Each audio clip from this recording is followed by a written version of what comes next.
Hello friends and good morning to you. Hallo Freunde und guten Morgen. I hope that inside of you is a deep stirring desire for heaven. Ich hoffe, dass in euch eine tiefe Sehnsucht nach dem Himmel brodelt. Not one day after you die, but now. Nicht erst einen Tag nach eurem Tod, sondern jetzt. Yes, we can experience heaven now. Ja, wir können den Himmel jetzt erleben. I could tell you many experiences. Ich könnte euch viele Erlebnisse erzählen. So look, Christ is seated and he just throws it in at the place of all power, honor and authority. So schau, denn dort thront Christus am Ort aller Macht, Ehre und Autorität. And we've talked about this before, so I'm not going to talk about this. Wir haben schon darüber gesprochen, also werde ich nicht mehr darauf eingehen. So he goes into the next sentence in verse 2. Er geht im nächsten Satz in Vers 2 weiter. Yes, feast on all the treasures of the heavenly realm. Ja, erfreut euch an allen Schätzen des himmlischen Reiches. Again, my friends, Noch einmal, meine Freunde. the word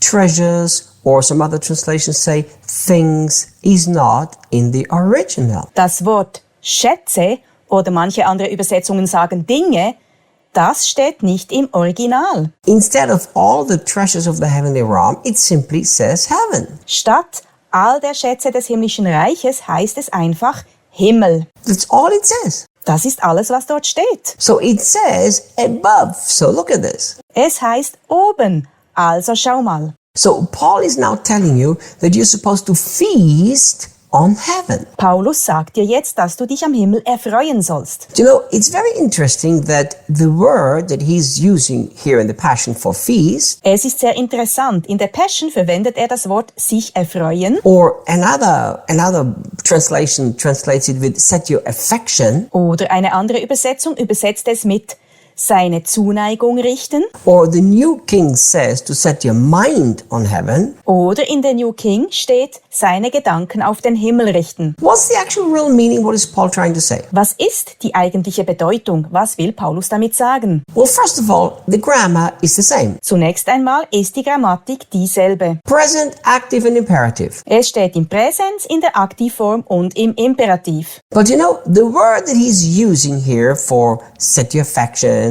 or seek or desire or feast, Das Wort, das er hier für seine Zuneigung richten oder suchen, begehren oder sich erfreuen verwendet, it's the Greek word phroneo. ist das griechische Wort phroneo. And the word phroneo, actually, it comes from a root word that talks about our diaphragm. Das Wort phroneo kommt eigentlich von einem Wortstamm, der von unserem Zwerchfell spricht. Or it comes from a root word that is used the parts of the heart. Oder es kommt von einem Wortstamm, der für Teile des Herzens verwendet wird. Interesting, huh? Interessant, nicht wahr? The Greek word phroneo comes from a word that is used for the parts of our heart. Das griechische Wort phroneo kommt von einem Wort, das für Teile unseres Herzens verwendet wird. So look, Also schau, Paul is saying you have to, that's a commandment and you have to do it actively every day. Paulus sagt, du musst, und das ist ein Gebot, und du musst es jeden Tag aktiv tun, You have to put your heart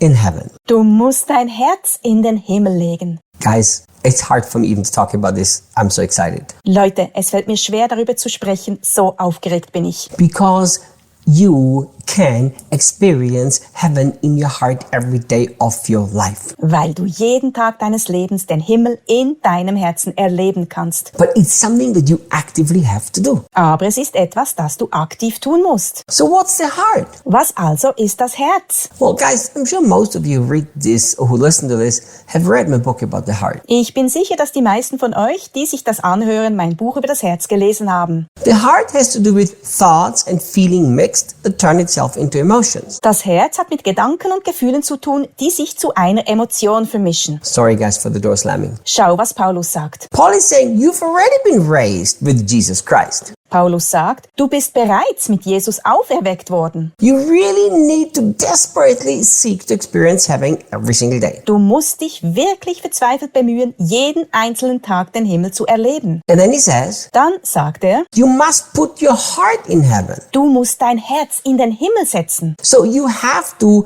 actively engage with your thoughts in heaven. Du musst dich aktiv mit deinen Gedanken im Himmel auseinandersetzen. And then he continues to say this, Und dann fährt er fort, and I'm still in the Passion. und ich bin immer noch in der Passion. So he says, you feast on the treasures of the heavenly realm. In reality, put your heart in heaven. Er sagt, ihr erfreut euch an den Schätzen des himmlischen Reiches und legt euer Herz in den Himmel. But at least the Passion explains it very accurate to the Greek. Aber zumindest erklärt es die Passion sehr nahe am Griechischen. And he says, and fill your thoughts with heavenly realities. Und er sagt, und füllt eure Gedanken mit himmlischen Realitäten. It would be better written, and fill your thoughts with the reality of heaven. Es wäre besser zu schreiben, und füllt eure Gedanken mit der Realität des Himmels. So yes, every day you need to close your eyes, be quiet, and let your thoughts go to the reality of heaven. Also ja, du musst jeden Tag deine Augen schließen, still sein und deine Gedanken auf die Realität des Himmels lenken. But Reinhard, Aber Reinhard, how do I know what heaven looks like? What do I actually fill my thoughts with? woher soll ich wissen, wie der Himmel aussieht? Womit fülle ich eigentlich meine Gedanken? Very simple. Sehr einfach. In your time where you're quiet, you say, In der Zeit, in der du still bist, sagst du, Holy Spirit, you know what heaven is like.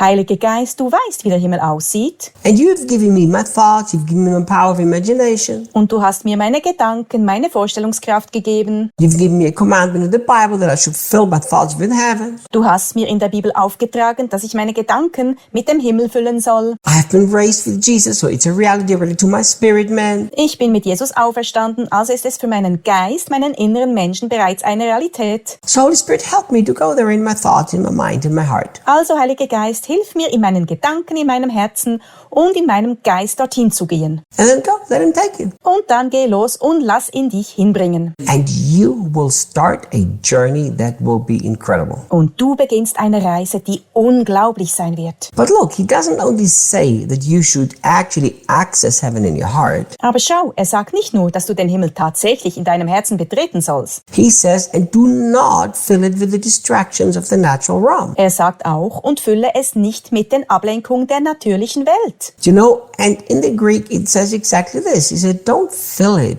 with this earthly natural stuff. Im Griechischen heißt es genau das. Füll es nicht mit diesen irdischen, natürlichen Dingen. So may I suggest Darf ich vorschlagen, that you have to choose dass du dich entscheiden musst, if you engage in your heart with heaven or all these earthly natural distractions. ob du dein Herz mit dem Himmel oder mit diesen irdischen, natürlichen Ablenkungen beschäftigen willst. I think we need to talk a little bit more about this tomorrow. Ich denke, dass wir morgen noch mehr darüber sprechen müssen.